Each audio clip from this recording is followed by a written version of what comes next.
உங்கள் சத்யாவின் full moon sale up to 70% தள்ளுபடி. AC விலை 2ஆம் தேதி முதல் 15% வரை உயர்கின்றது. இப்போது ஏசி வாங்கி பணத்தை சேமியுங்கள். அண்மை செய்தி.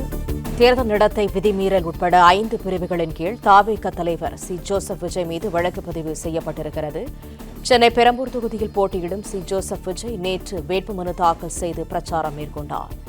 நேற்றைய பிரச்சாரத்தின் போது சி ஜோசப் விஜய் தேர்தல் விதிமீறலில் ஈடுபட்டதாக கூறி பெரம்பலூர் போலீசார் வழக்கு பதிவு செய்திருக்கிறார்கள். அண்மை செய்தியாக பார்த்து வருகிறோம்.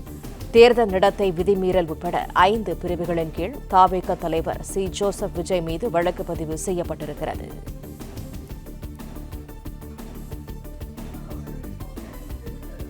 சென்னை பெரம்பூர் தொகுதியில் போட்டியிடும் சி ஜோசப் விஜய் நேற்று வேட்புமனு தாக்கல் செய்து பிரச்சாரம் மேற்கொண்டார். நேற்றைய பிரச்சாரத்தின் போது சி ஜோசப் விஜய் தேர்தல் விதிமீறலில் ஈடுபட்டதாக கூறி பெரம்பலூர் போலீசார் அவர் மீது வழக்கு பதிவு செய்திருக்கிறார்கள். தேர்தல் நடத்தை விதிமீறல் உட்பட 5 பிரிவுகளின் கீழ் தாவேக தலைவர் சி ஜோசப் விஜய் மீது வழக்கு பதிவு செய்திருக்கிறார்கள். கூடுதல் தகவல்களை தருகிறார் எமது செய்தியாளர் கதிரவன். கதிரவன், முழு விவரங்கள் என்ன?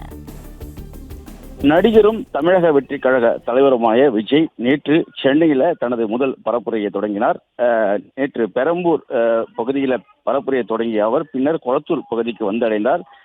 மதியம் 4 to 5 மணி அளவில் அவருக்கு அனுமதி வழங்க நிலையில முன்னாடியே அவர் வந்துட்டு பிரச்சார இடத்திற்கு வருகை தந்தார். ஆனால் பெருமளவில் தாவேக தொண்டர்களும் அவரது ரசிகர்களும் திரண்டதுனால மிகுந்த போக்குவரத்து நெரிசலுக்கு பின்னரே அந்த இடத்துக்கு வந்து அடைந்தால் சற்று நேரத்திலே அங்கிருந்து புறப்பட்ட நிலையில தற்போது அவர் மீது வழக்கானது பதிவு செய்யப்பட்டிருக்கிறது. விஜய் உள்ளிட்ட தாவேகவினர் 500 பேர் மீது வழக்கு பதிவு செய்யப்பட்டிருப்பதாக தகவலானது கிடைக்கப்பட்டிருக்கிறது. பெரம்பலூர் போலீசார் இந்த வழக்கு பதிவு செய்திருக்கிறார்கள்.